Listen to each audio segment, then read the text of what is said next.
اگلا سوال، وضو میں جو اعضاء دھونے کا حکم ہے، کیا ان اعضاء میں مثلاً چہرہ، بازو اور پاؤں ہر جگہ سے 2 قطرے بہنے ضروری ہیں، یا تھوڑا سا پانی بہا لیں اور باقی جگہ سے مل لیں تو وضو ہو جائے گا؟ بسم اللہ الرحمن الرحیم۔ یہ مسئلہ آپ نے یاد رکھنا ہے جناب کہ دھونا اور ہے، ملنا اور ہے، مسح کرنا اور ہے۔ بعض لوگ خاص طور پہ سردیوں کے اندر یہ معاملہ کرتے ہوئے نظر آتے ہیں۔ تھوڑا سا پانی بہایا جسم کے اوپر اور باقی پانی کو تیل کی طرح اس کے اوپر جناب مالش کر لی اور سمجھتے ہیں ہمارا وضو ہو گیا۔ اصول یاد رکھنا ہے آپ نے کہ جو نجاست حکمی ہے اس کو بہاؤ کے ساتھ، یا جو نجاست حقیقی ہو اس کو بھی بہاؤ کے ساتھ، سیلان کے ساتھ، بہاؤ کے ساتھ دور کیا جاتا ہے، چھڑکاؤ کے ساتھ نہیں۔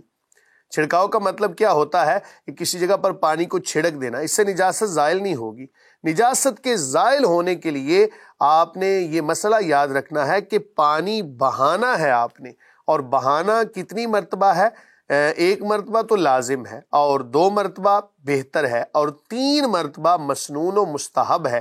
کریم آقا علیہ الصلوۃ والسلام نے جب وضو کا طریقہ سکھایا تو ساتھ یہ بھی ارشاد فرمایا کہ جس نے 1 مرتبہ دھویا اس نے ایک طرح سے نافرمانی کی، کہ اس کو چاہیے تھا کہ دوسری مرتبہ بھی دھوتا اور تیسری مرتبہ بھی، اور 2 مرتبہ دھونا بہتر اور تیسری مرتبہ دھونا۔ ساتھ یہ بھی فرمایا کہ یہ انبیاء کا وضو ہے اور میرا وضو ہے، اور اس سے زیادتی کرنا یہ اسراف کے اندر آئے گا۔ تو 3 مرتبہ اپنے جسم پر پانی بہانا ہے جناب۔ ہاتھ دھوئے ہیں تو ہاتھوں پہ پانی بہانا ہے، اسی طرح بازو دھونے ہیں آپ نے، چہرہ دھونا ہے، پاؤں دھونے ہیں تو اس کے اوپر پانی بہنا چاہیے۔ یہ جو آپ نے یہاں پر کہا نا کہ کیا 2 قطرے، اگر تو پانی کی قلت ہو، آپ کے پاس پانی ہے ہی بالکل تھوڑا، تو پھر کم از کم 3 قطروں کا اس جسم کے عضو سے جو ہے وہ گر جانا یہ لازم ہے۔ اگر اتنا پانی بھی نہیں نیچے گرا تو اس کو ہم دھونے والا معاملہ نہیں کہیں گے، ہم کہیں گے کہ اس نے پانی کو اوپر مل لیا ہے۔ اسی وجہ سے یاد رکھیں کہ باقی اعضائے وضو جو ہے ان کو 3 مرتبہ دھونا، اور مسح کے حوالے سے کیا کہا جاتا ہے کہ مسح 1 مرتبہ کرنا ہے، مسح کو 3 مرتبہ نہیں کرنا۔ کیوں کہ جب آپ 3 مرتبہ اپنے ہاتھ کو بھگو کر تو ترتیب کے ساتھ اپنے سر کے اوپر مسح کریں گے تو عین ممکن ہے کہ پانی اتنا لگ جائے جو دھونے کے حکم میں آتا ہو۔ اس لیے مسح 1 مرتبہ کرنا ہے اور دھونا اعضاء کو 3 مرتبہ ہے۔ واللہ تعالی عالم بالصواب۔ جی مفتی صاحب، اگلا سوال، ایک بھائی یہ پوچھ رہے ہیں کہ مکمل نماز کا طریقہ سمجھا دیں، امام صاحب اور پیچھے مقتدی کے کس طرح ادا کرے گا؟ کیا فرض نماز میں پیچھے مقتدی بھی امام کے ساتھ اللہ اکبر کرے گا؟ مہربانی فرما کر رہنمائی فرمائیں۔ بسم اللہ الرحمن الرحیم۔ مسئلہ آپ کا جناب مختلف فی ہے، اختلافی مسئلہ ہے، لیکن میں کوشش کرتا ہوں اس کو کہ کسی صحیح طریقے کے ساتھ آپ کے گوش گزار کر دوں۔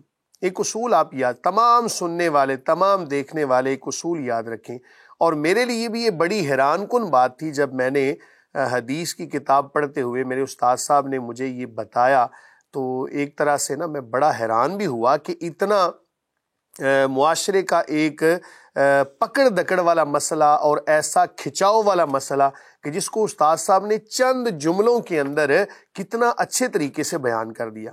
استاد صاحب نے مجھے فرمایا کہ بیٹا دین جو ہے نا، یہ نبی کریم صلی اللہ علیہ وآلہ وسلم کی اداؤں کا نام ہے۔ اب یہ اصول آپ نے سمجھ لیا کہ دین کریم آقا علیہ الصلوۃ والسلام کی اداؤں کا نام ہے۔ اللہ رب العالمین نے اپنے حبیب صلی اللہ علیہ وآلہ وسلم کی کسی ادا کو فراموش نہیں کیا۔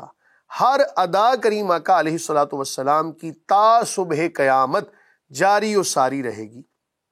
مثلا کریم آقا علیہ الصلوۃ والسلام نے اگر اپنی مبارک ظاہری حیات میں رفع الیدین کے ساتھ نماز پڑھی تو قیامت تک حضرت امام شافعی علیہ رحمہ کی تقلید کرنے والے اور بھی جو ائمہ کو ماننے والے ہیں تا صبح قیامت رفع الیدین کرتے رہیں گے۔ نبی کریم صلی اللہ علیہ وآلہ وسلم نے اگر کسی موقع پر آمین کو بلند آواز سے کہا تو قیامت تک ایسے لوگ رہیں گے، حضرت امام شافعی علیہ رحمہ کے حوالے سے اور دیگر ائمہ ہیں ان کی تقلید کرنے والے، کہ جو آمین کو بلند آواز سے بھی کہیں گے، آہستہ کریم آقا علیہ الصلوۃ والسلام نے کہا تو آہستہ کہنے والے بھی رہیں گے، حتیٰ کہ کریم آقا علیہ الصلوۃ والسلام کی ایک جس کو ظاہری طور پر ہم چھوٹی سے چھوٹی سنت کہتے ہیں وہ بھی تا صبح قیامت جاری و ساری رہے گی اور اس پر عمل کرنے والے موجود رہیں گے۔ اگر کسی عذر کی بنا پر بھی، یہ اصول آپ نے یاد رکھنا ہے، پھر آپ کو مسئلہ سمجھ میں آئے گا، اگر کریم آقا علیہ الصلوۃ والسلام نے کسی عذر کی بنا پر بھی کوئی عمل فرمایا تو اللہ تعالیٰ کی ذات ایسے افراد کو پیدا فرمائے گی کہ جو تا صبح قیامت اس عذر کی بنا پر کیے گئے عمل کو بھی جاری و ساری رکھیں گے۔ اب آتے ہیں جناب طریقہ نماز کی طرف۔ صحابہ کرام علیہم رضوان نے نبی کریم صلی اللہ علیہ وآلہ وسلم سے جس موقع پر جس طرح نماز پڑھتے ہوئے ان کو دیکھا اسی طرح آگے روایت کر دیا، اور احناف جس طرح نماز پڑھتے ہیں ظاہر ہے اس کے پیچھے بھی ایک حدیث ہے، اور دیگر جو مقلدین ہیں یا غیر مقلدین ہیں، ظواہر اہل ظواہر ہیں جو حدیث کے ظاہر پر عمل کرتے ہیں، وہ تمام کے تمام احادیث سے ہی استدلال کرتے ہیں۔ تاہم یہ مسئلہ آپ نے یاد رکھنا ہے جناب، حضرت عبداللہ ابن مسعود رضی اللہ تعالی عنہ آپ وہ صحابی رسول ہیں کہ جن کو کریم آقا علیہ الصلوۃ والسلام نے فقیہ صحابی قرار دیا۔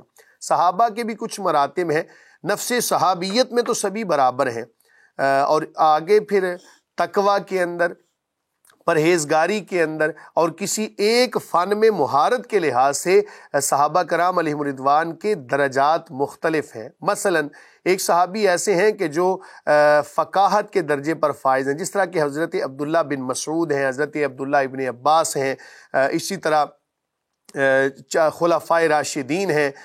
تو یہ تمام صحابہ اپنا اپنا ان کا مقام و مرتبہ ہے، بلکہ کریم آقا علیہ الصلوۃ والسلام نے اپنی امت کے حوالے سے جس صحابی کو حکیم الامت قرار دیا ان کا نام حضرت ابو دردہ ہے، کہ ان کے فرامین اور انہوں نے جو باتیں ارشاد فرمائی وہ بڑی حکمت پر مبنی ہیں۔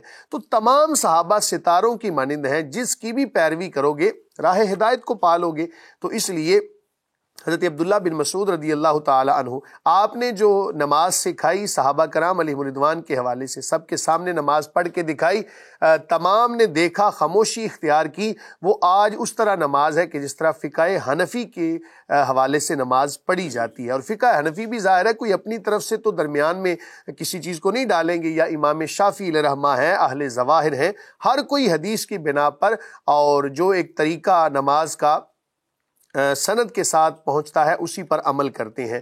اب میں آتا ہوں، بات کو مختصر کرتا ہوں کہ جب آپ نے نماز پڑھنی ہے جناب تو اللہ اکبر بھی آپ نے ساتھ ساتھ کہنا ہے۔ یہ نہیں کہ امام صاحب تکبیرات کہتے رہیں اور پیچھے جو لوگ کھڑے ہیں وہ بغیر تکبیرات کہے تو ارکان کے اندر منتقل ہوتے چلے جائیں، ایسا نہیں ہے۔ تکبیرات بھی آپ نے کہنی ہے، جب بھی آپ نے نماز میں شامل ہونا ہے، ثنا آپ نے پڑھنی ہے۔ رکوع اگر آپ نے امام کے ساتھ پا لیا تو آپ کی رکعت ہو گئی، اگر رکوع بھی نہیں پایا تو آپ کی کوئی رکعت نہیں ہوئی، یعنی جس رکعت کا آپ نے رکوع نہیں پایا وہ رکعت آپ کی نہیں ہوگی۔